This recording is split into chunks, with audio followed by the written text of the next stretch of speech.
Olá, Shalom, como vão? Bem-vindos a mais uma edição do programa Voz de Israel, diretamente de Kfar Saba, Israel. Eu sou Raquel Rachevski Escapa com você nos próximos minutos. Quero desde já convidá-los a entrar em contato conosco pelos nossos meios de comunicação, Instagram, Voz de Israel, também Racheli, vamos ver se conseguimos aqui. Não, ok. É, Racheli-R-Scapa e também o nosso e-mail programa Voz de Israel, @gmail.com. Se você quer acesso ao nosso canal no WhatsApp, para ter as notícias também via WhatsApp, é só escrever para um desses meios de comunicação. Eu sou Raquel Rachevski Scapa e estamos hoje no dia 11 de março de 2024. Começando com as notícias. É, Antes de tudo, ok? Notícias que temos assim, quentes. É, um grande, podemos dizer, grande terrorista, número 3 do Hamas, foi, foi eliminado. Só que ainda há questões, ou seja, Israel está averiguando. Numa operação de eliminação, em outras palavras, ou em outra palavra, de assassinato, de eliminação do número 3 do Hamas, Marwan Issa.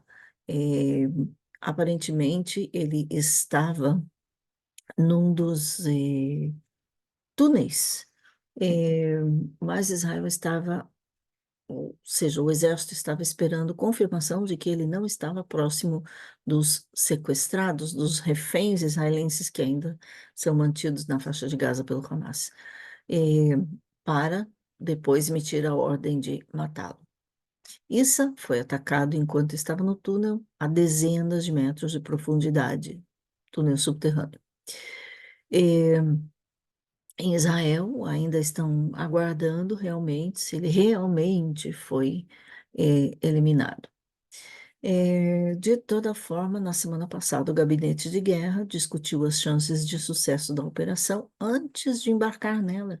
O primeiro-ministro Benjamin Netanyahu, juntamente com o ministro da Defesa Gallant, Yoav Gallant, não se opuseram e atualizaram os ministros Gantz e Eisenkot sobre os detalhes. E a operação foi confirmada.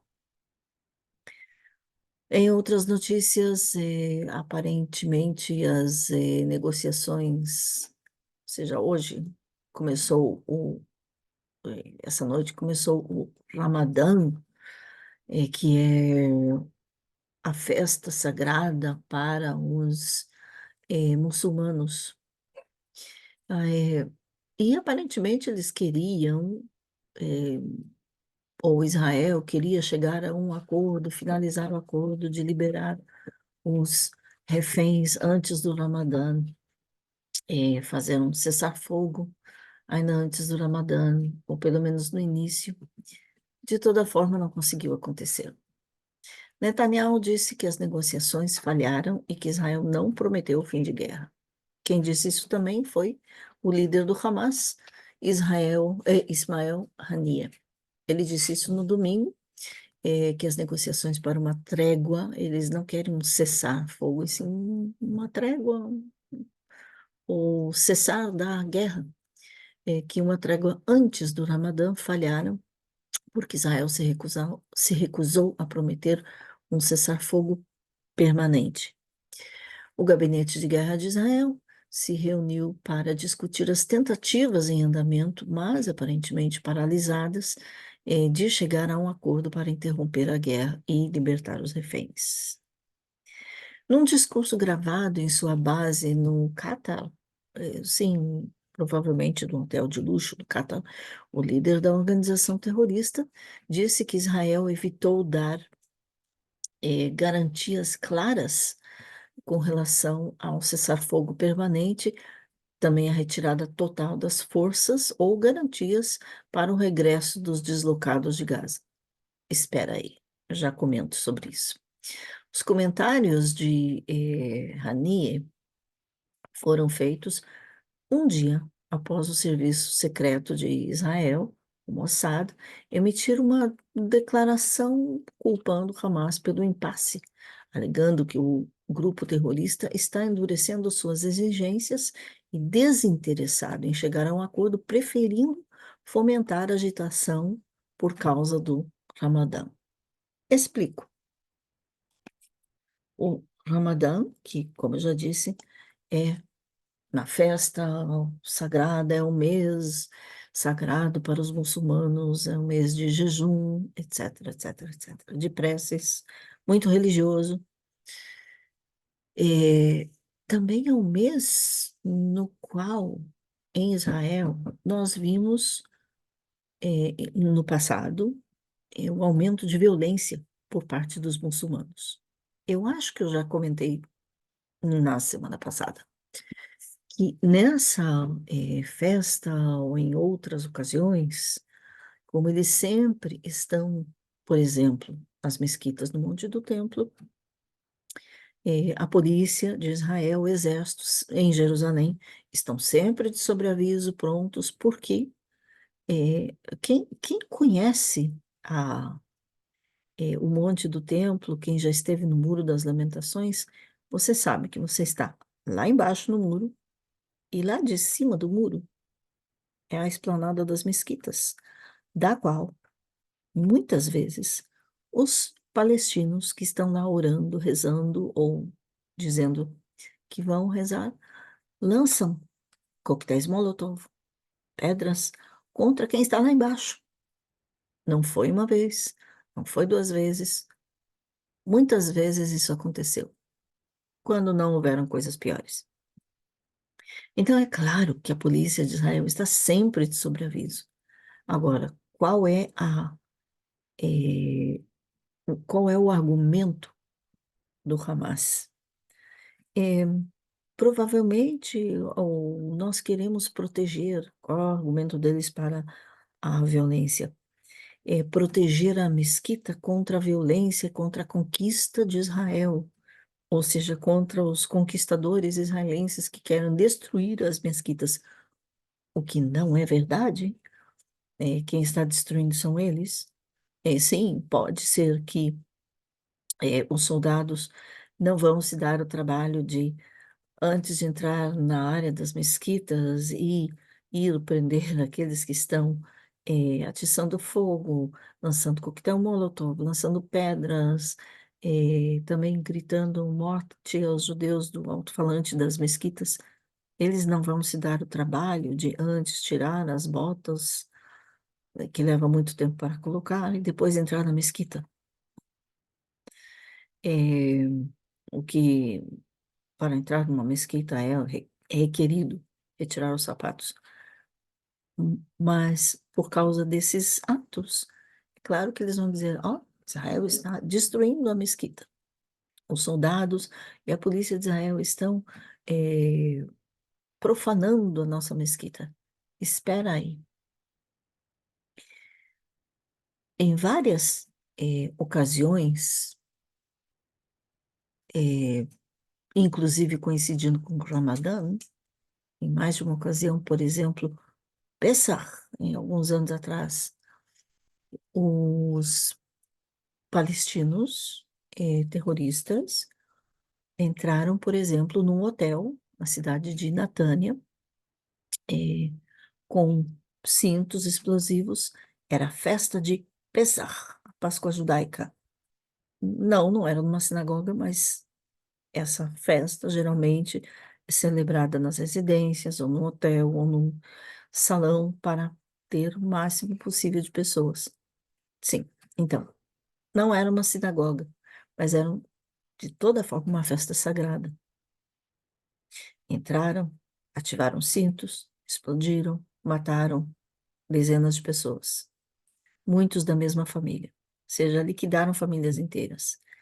Vamos voltar a 7 de outubro, que não era Ramadã, mas era uma festa judaica sagrada, a festa que se chama Simchat Torá, a alegria da Torá. É festa onde a alegria de reiniciar o ciclo da leitura da Torá é celebrado.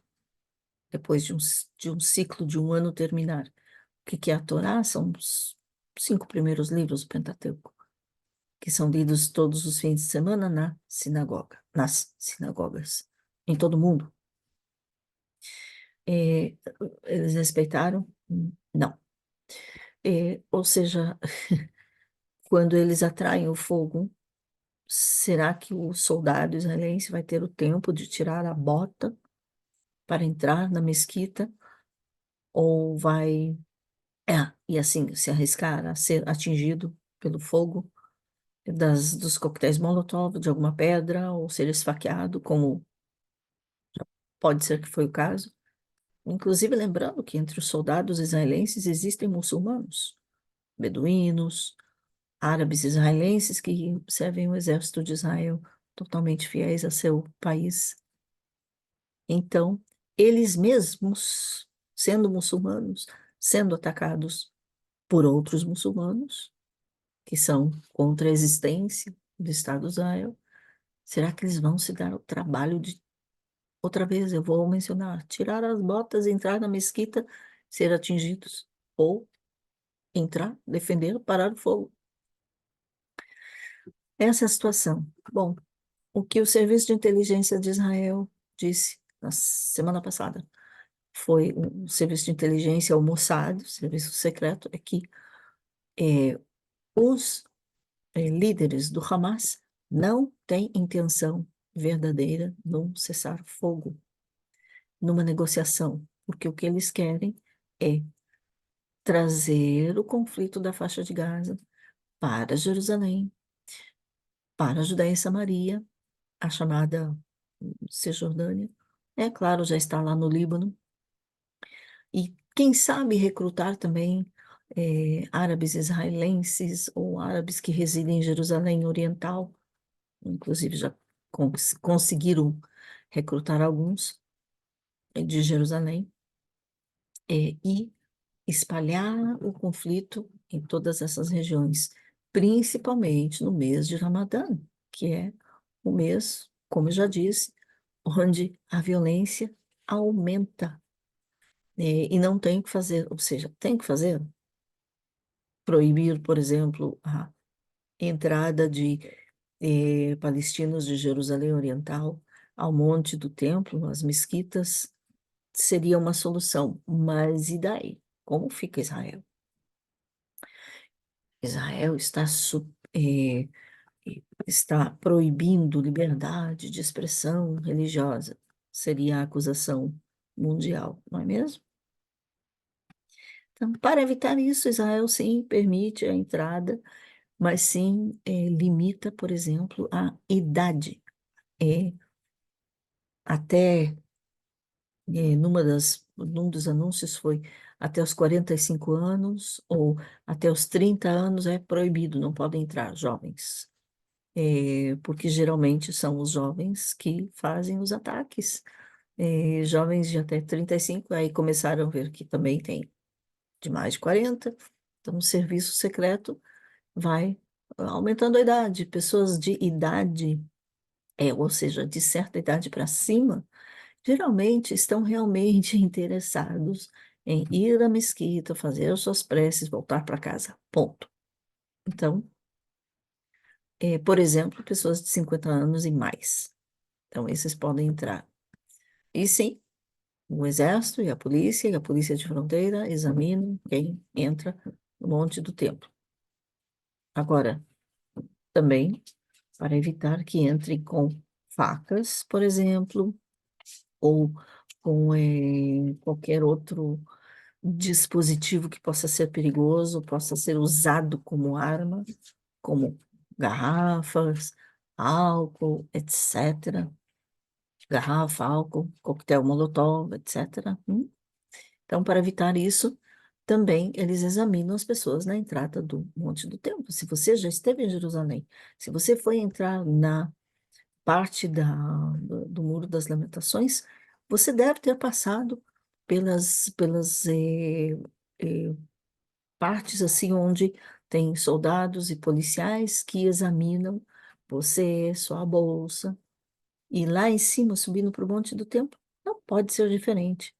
Só que também Israel tinha colocado no passado, na entrada, um pouquinho antes da entrada, especificamente para o Muro das Lamentações, uns postos de examinação, de exame, ou seja, de inspeção, que são eletrônicos, que quando você passa e se tem algum metal, aquilo soava, gritava, na verdade.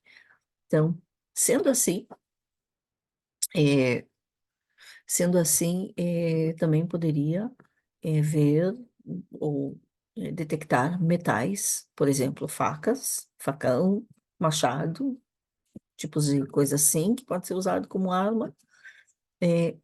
E os membros árabes da Knesset, do Parlamento de Israel, porque em Israel existem árabes no parlamento, levantaram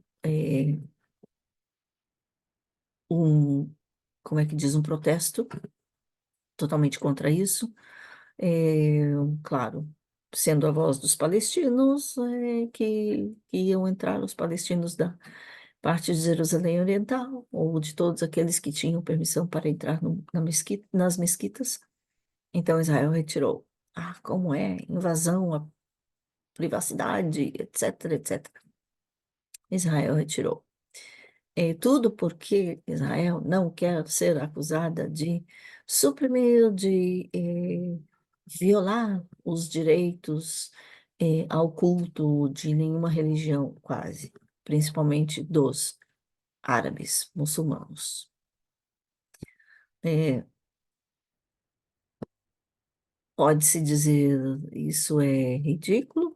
É, sim, quem sabe? É, eu vou deixar de ser politicamente correta aqui. Perdoe-me expressar minha opinião pessoal. Como eu já disse antes, comentando um parênteses na notícia sobre o Ramadã, eles não respeitam nem o seu próprio eh, feriado, sua própria religião, ou seja, sua própria chamada à santidade, que é supostamente o que o Ramadã, segundo alguns muçulmanos que são moderados, que dizem, não, isso é contra totalmente. Sim, existem aquelas vozes. De toda forma, eles não respeitaram nem as nossas festas, nem a Guerra de Yom Kippur. Lembra-me em 67? Pois é, em 73, perdão, a Guerra de Yom Kippur. Em 67, a Guerra dos Seis Dias, que foi os feriados, foi pouco depois de Sukkot, de Shavuot. É, o seu próprio Ramadã, eles não respeitam, porque eles, não estou falando de todos os muçulmanos, e sim dos extremistas. Só que os extremistas, às vezes, acabam arrastando com eles aqueles que não são extremistas. Então, é necessário que Israel elimine os líderes extremistas do Hamas, por exemplo, Jihad Islâmica e outras facções terroristas. Fechado parênteses, agora voltando a falar das notícias. É, Sara Netanyahu, onde está?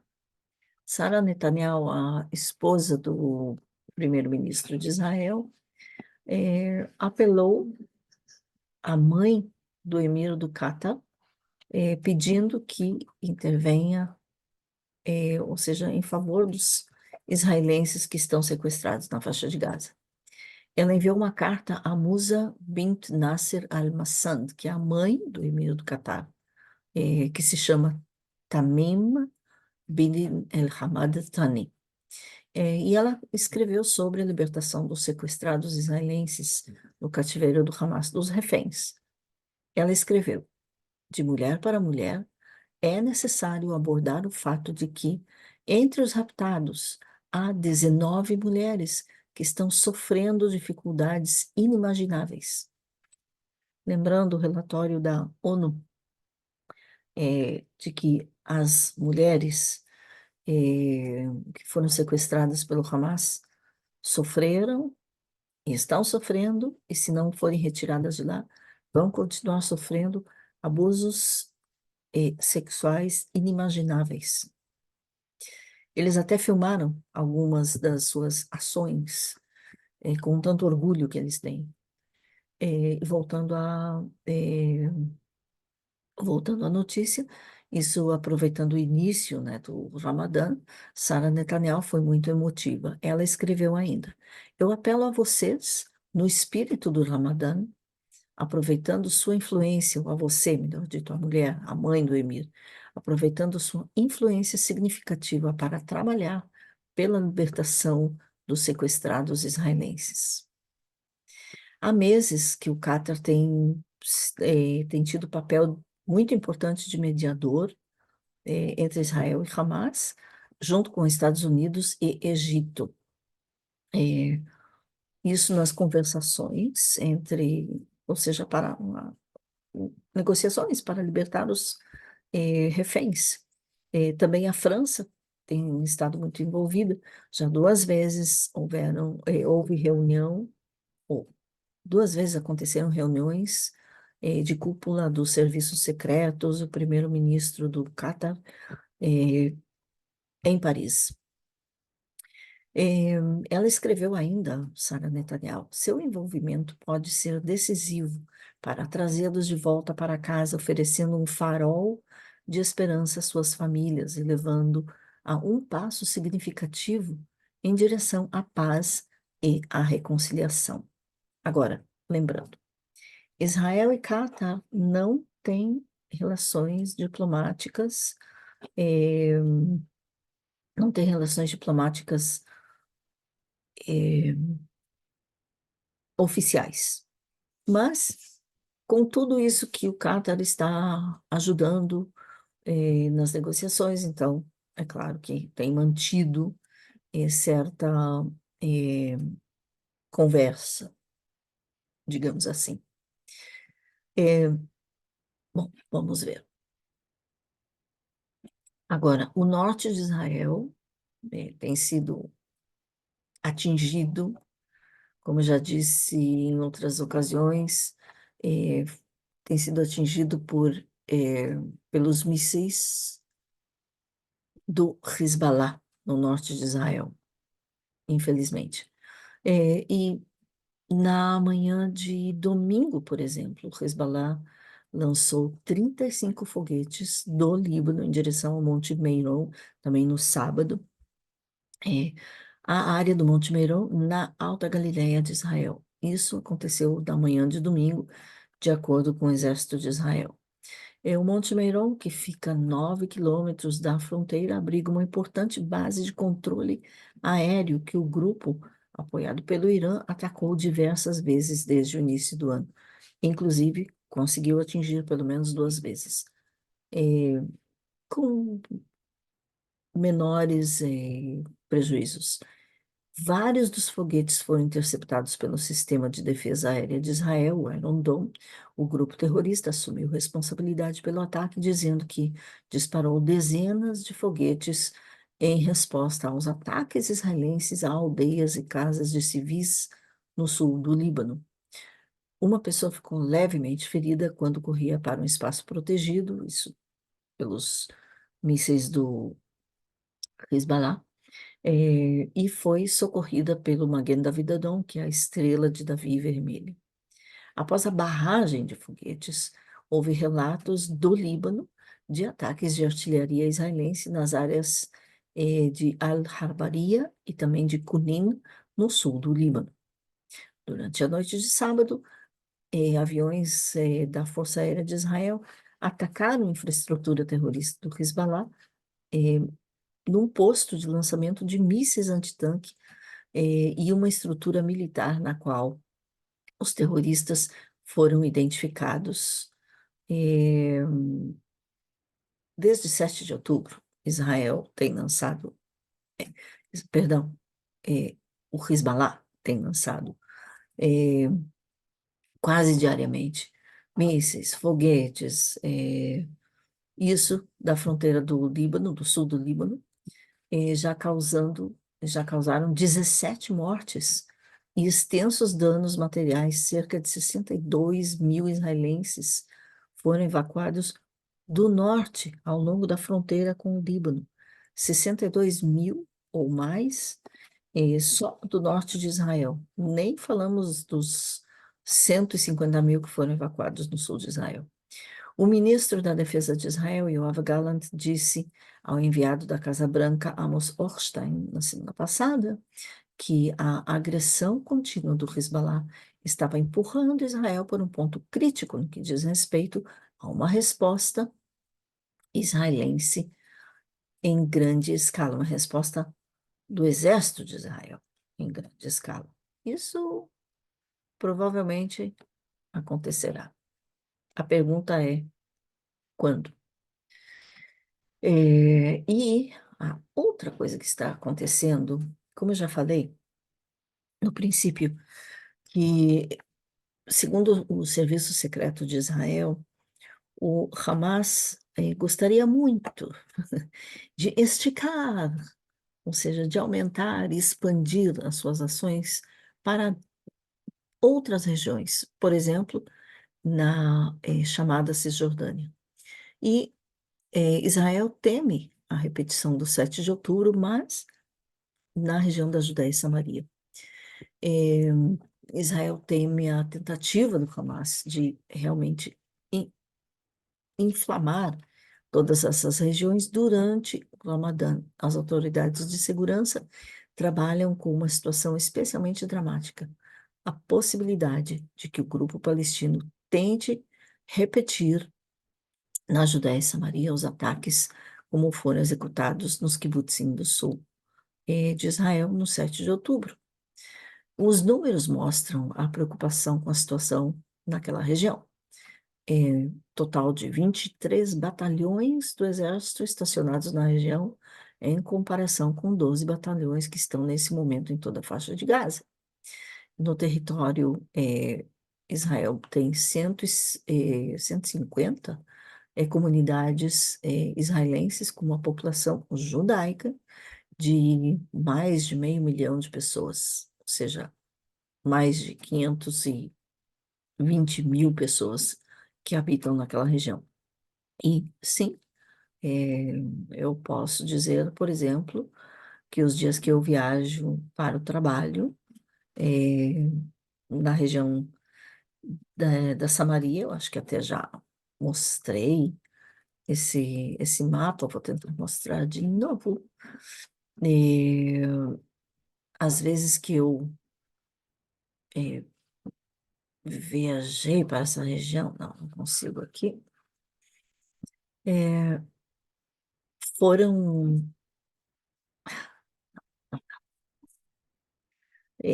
não foi fácil, ou seja, ver a tensão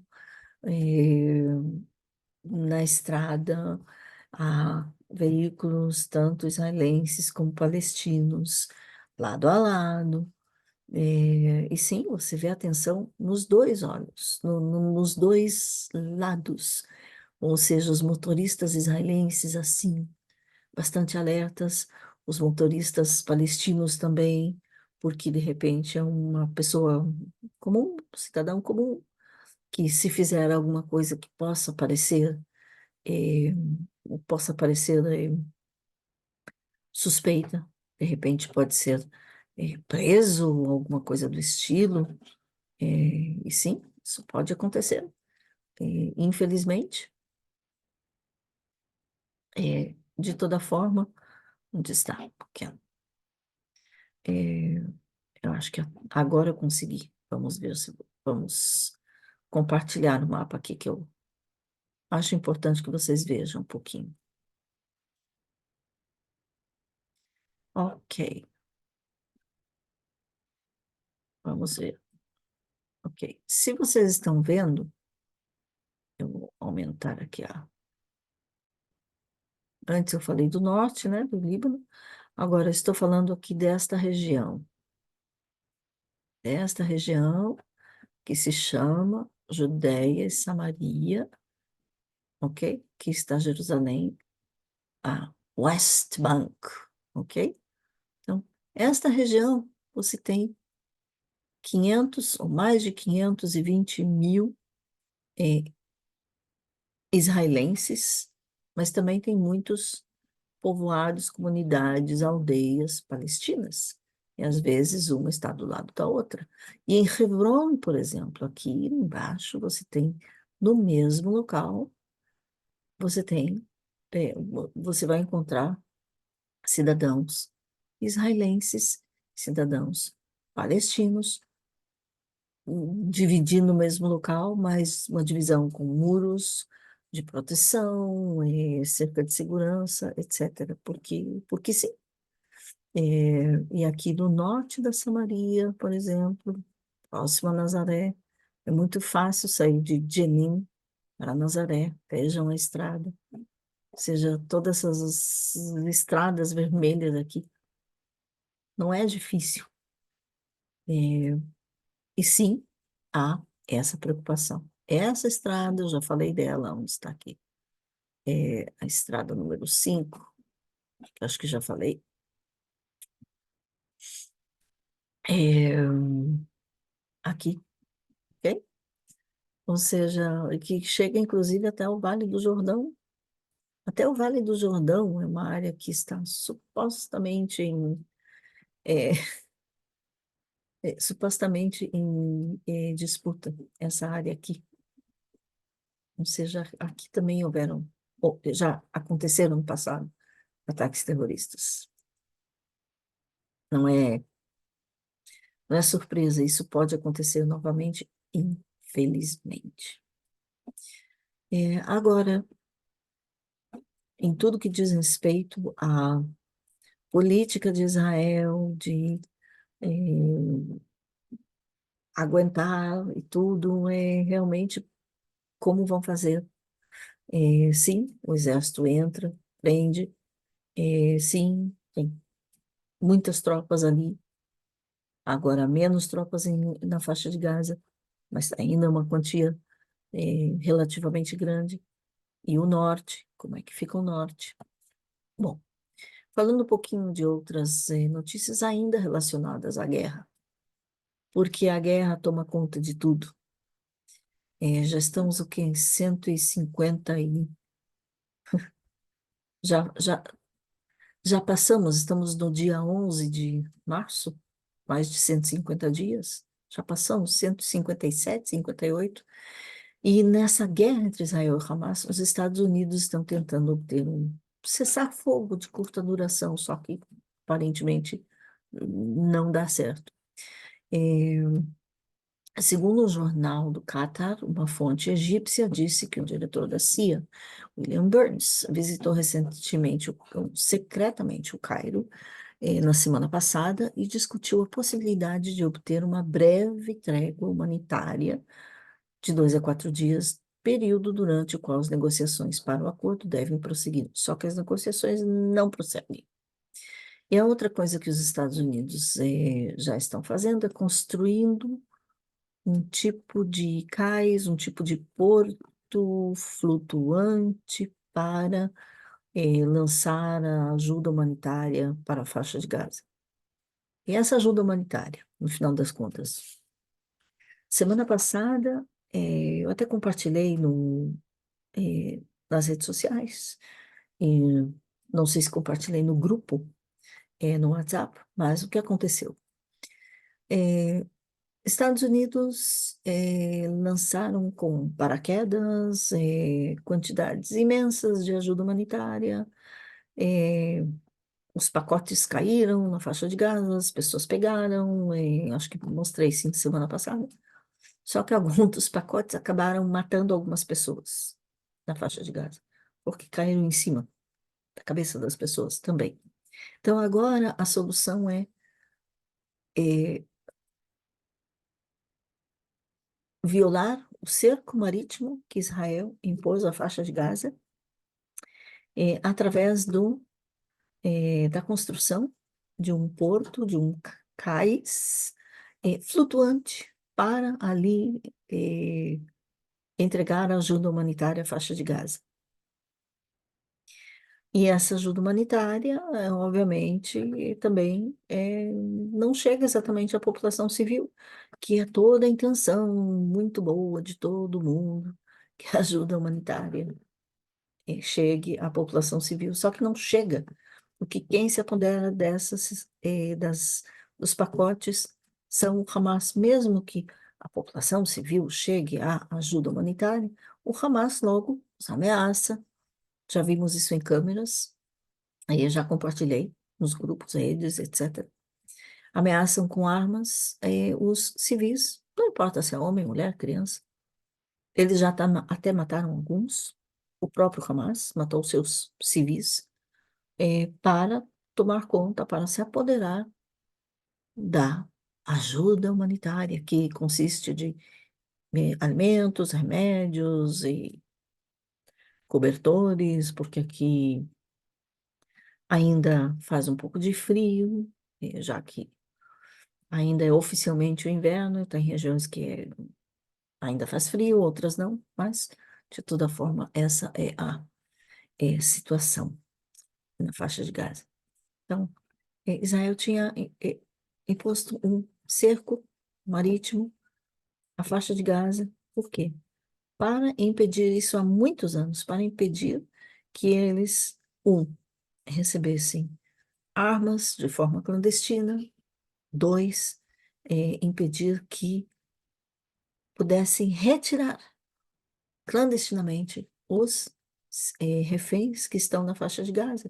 Eu não estou falando agora dos 134 reféns que estão lá, estou falando de 4 reféns, ou seja, 2 corpos, 2 cadáveres, 2 soldados e 2 civis que estão vivos, que foram sequestrados na faixa de Gaza em 2014. 2 deles, os 2 que estão vivos, um é etíope, o outro é beduíno, os 2 são pessoas com necessidades especiais, eh, e um deles, sem entender aonde estava cruzando, cruzou a fronteira para a faixa de Gaza, sem entender aonde estava indo.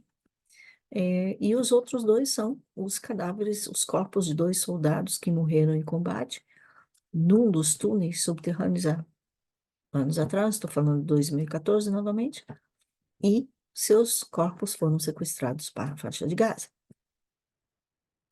Então, para evitar que o Hamas retire os corpos que, como já aconteceu com o Hezbollah no Líbano, que Israel não conseguiu evitar que o Hezbollah transportasse um soldado refém, estou falando de 40 anos atrás, não conseguiu impedir que o Hezbollah transferisse o corpo ou o soldado que ainda estava vivo depois, o corpo para, talvez para o Irã, e está perdido, não sabemos onde ele está. Para evitar isso, pelo menos na faixa de Gaza, Israel, juntamente com o Egito, fizeram esse cerco marítimo e também fecharam os túneis clandestinos entre a faixa de Gaza e o Egito.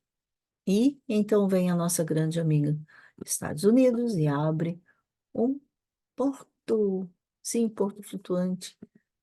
Não sei se eles conseguirão retirar alguma coisa de lá, mas pelo menos a ajuda humanitária entra. Esperamos que fique por aí. De toda forma, essa é a situação. Bom, agora, quase terminando o programa, porque não quero me estender demasiado, quero convidá-los a fazer parte e dizer assim, há uns, acho que 2 meses, 3 meses, que é,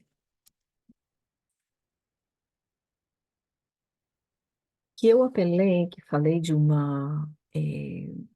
projeto muito interessante, ou muito emocionante, eu posso dizer, que se chama o Bálsamo do Gilead.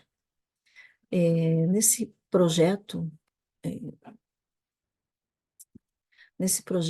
eu apelei, vamos ver se eu consigo compartilhar aqui, apelei a profissionais da saúde mental, digamos assim, saúde emocional, a fazerem parte desse projeto.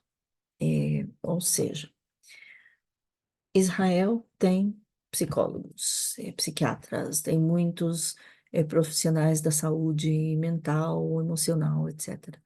Mas estão todos terrivelmente ocupados porque realmente o trauma que a nação está vivendo não é algumas pessoas em trauma, é a nação em trauma. Então, é necessário tratamento para todos. Agora, pensando nos brasileiros que estão aqui, sim, aqui em Israel, existem profissionais também, só que eles também estão ocupados, então, para preencher uma lacuna, pedir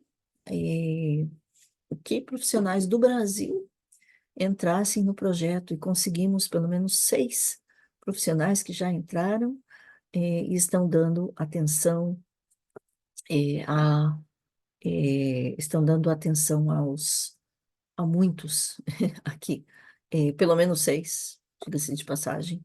E esse projeto tem sido muito bom. É, é um projeto de cooperação com profissionais renomados de saúde mental do Brasil, proporcionando atendimento gratuito, completo, aos brasileiros residentes em Israel que estão sofrendo e sofrem traumas devido à guerra e os acontecimentos de 7 de outubro e o que desencadeou essa guerra. É outra forma de conectar Brasil e Israel, independente dos nossos governos. Então, se você que é brasileiro, que está aqui em Israel, está assistindo o programa, está assistindo isso, veja, entre em contato pelo e-mail, programavozdisrael@gmail.com, escreva, quero atendimento do projeto Bálsamo do Gilead, que em português seria Gileade, mas em hebraico, que estão os dois nomes, né? Bálsamo em português, Gilead é o nome em hebraico, ou escreva só Bálsamo, que eu já vou entender, quero atendimento, e entre em contato, não deixe de receber esse atendimento, que eu sei que vai fazer a diferença. Todos os detalhes você pode receber no e-mail, depois eu explico, mas não deixe de escrever. É, então, até aqui, esse detalhe. Outra pequena notícia que eu queria compartilhar antes de fechar. Onde está?